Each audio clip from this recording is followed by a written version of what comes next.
Oh, there's a little bit of opening there. I'm going to clean up a little bit.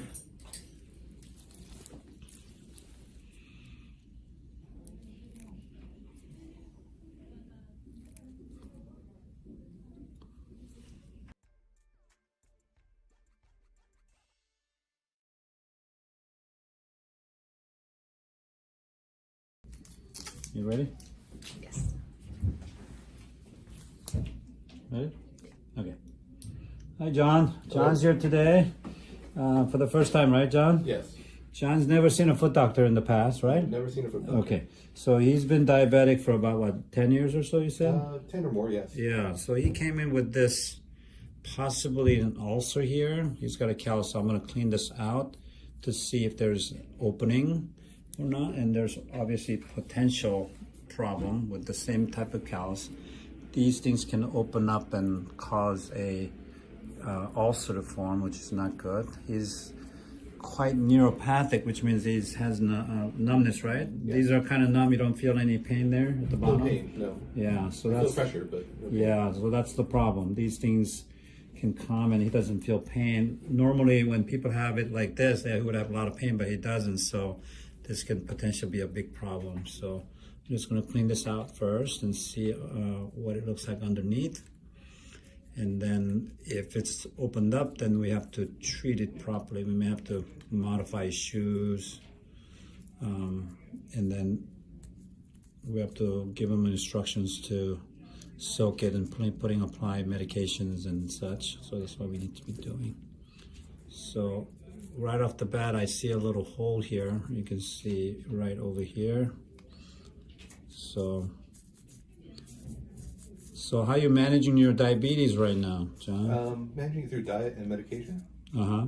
I follow a low carb, basically ketogenic diet. Okay. And I take some blood medication as well. Okay. How long have you been on the diet? Since last May. Oh, okay. Is it working? Losing weight? Working very well, actually. You're losing weight too, or no? Yes. Almost 35 pounds. Really? Wow. So ketogenic works, huh? Yeah, it does. So what kind of ketogenic diet are you following? Like what do you have for breakfast and lunch and dinner? So I'm mixing it with a little bit of intermittent fasting. So I skip breakfast. For lunch I have salad with Italian dressing, and like tuna salad or egg salad. And then for dinner I usually have, it varies. There's some pizza that's low carb that you can have. I do a lot of fish, a lot of healthy oils, a lot of eggs. Yeah, that sort of thing. So when you skip breakfast, what happens? Does your sugar go down too low or no? No, it stays pretty stable actually. My sugar's right around like anywhere from 96 to 105 when I wake up. Oh, really? Okay. Even in the morning? Yeah. When you first wake up, and that's where it's at. Okay. And then I don't actually test again until I get home from work, and then it may be around like 120 or 110 or so. Oh, really? Okay. So what's the A1C? The A1C, when I started, it was extremely high. It was 13 point. Really? Wow. Yes. And after a month, it dropped to 10.7. And then at a 3-month checkup, it had dropped all the way down to 5.8. 5.8? Wow. That's really good. Is that where it's at right now? Yes. Wow. Actually, I should get my test results back in a week or so I'll know for certain. But wow. I'm feeling different. So you've been doing ketogenic for how long now? Since last May. Last May. Oh, okay. Wow. So is that doable? Yeah, it is. Yeah. Okay. I did take most of December off. Not off, but I ate for Thanksgiving and I ate for normal for Christmas. Do you have any cheat days where you eat some stuff that you shouldn't eat? Not often. How often? Maybe once a month. Once a month? Wow. He's stricter than mine. I have a cheat day once a week, like on a Saturday. I don't like pizza that much, but sometimes I'll have it. I'll have In and Out. I do miss pizza, but there's actually an excellent pizza recipe out there with that uses sausage as a crust. Is that right? Yes. How does that taste? Excellent, actually. Really? Yeah, it tastes really good. I guess it's based on there's a Chicago pizzeria that has it on its menu. So is that right? So you cook it like that, or you buy it? No, I cook it. Really? Yeah. Wow, that's great. So how about your intermittent fasting? So how many hours do you fast every day? Basically, I eat lunch at noon, and then no matter what my schedule is at night, I'll stop eating by 8. And then so it's 8 hours, that I could potentially eat, not 8 hours that I continually eat. And then. But you're off 16-hour fasting then. That's really good. That's a pretty common, intermittent fasting. Some people do 20 hours fast or even 20 and 4. I find that for my schedule like that works pretty well. Yeah, that's kind of hard, huh? Yeah.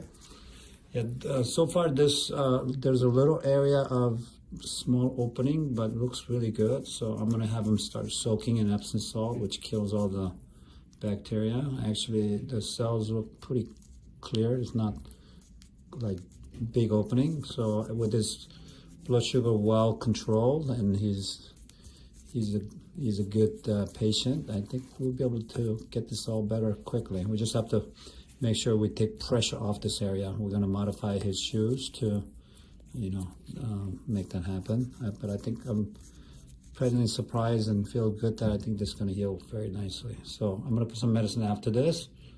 Oh, there's a little bit of opening there. I'm going to clean up a little bit.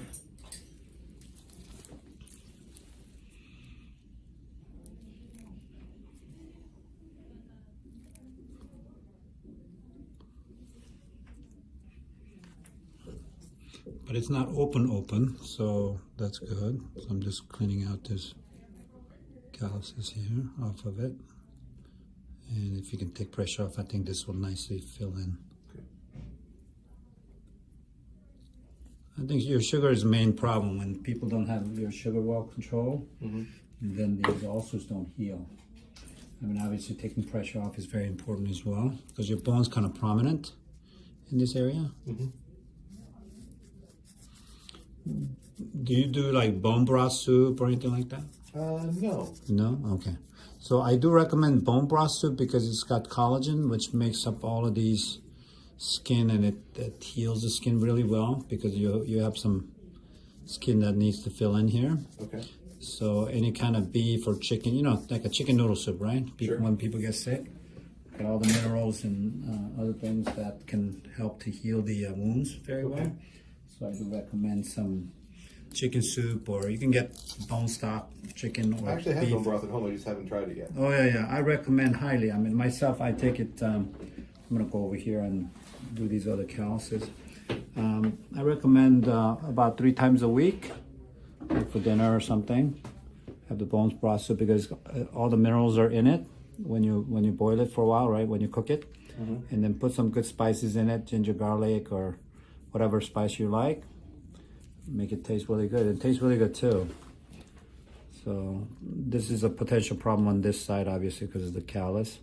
We want to keep the callus down so that it doesn't open up underneath the callus. Right. It was pretty much matching the other one before the other one got bad. Got bad, right? Yeah. So we'll accommodate both of his shoes so that when he's walking on it, it's not putting a lot of pressure here. Obviously, this looks pretty good, other than having callus in there. So I think this would work out quite well. So you boil it for a while, like 6 to 8 hours, like on the weekend.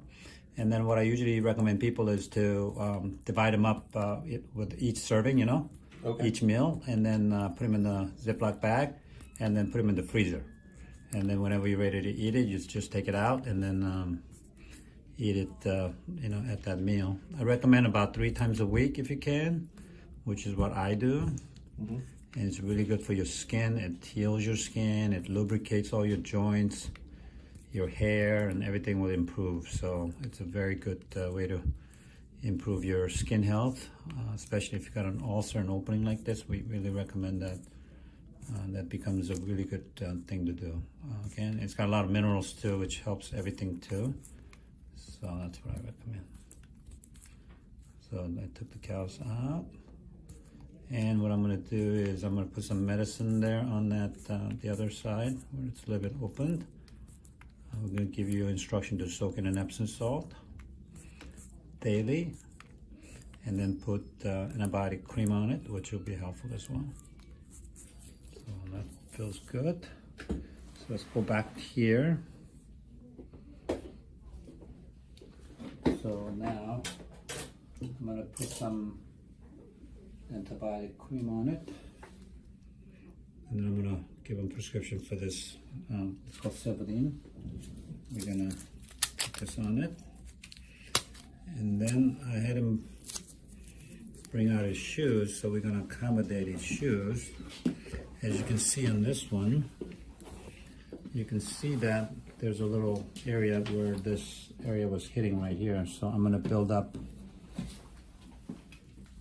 a little pad around it like this that would take pressure off when he's standing and walking on it. So I put a little pad right there. So I kind of match it up with his feet right here, and then the thing is right here, and then so I'm going to just accommodate it like this, and then they should be hitting it right there.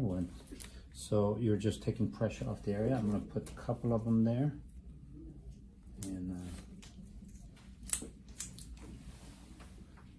I'm going to give him a couple extra too.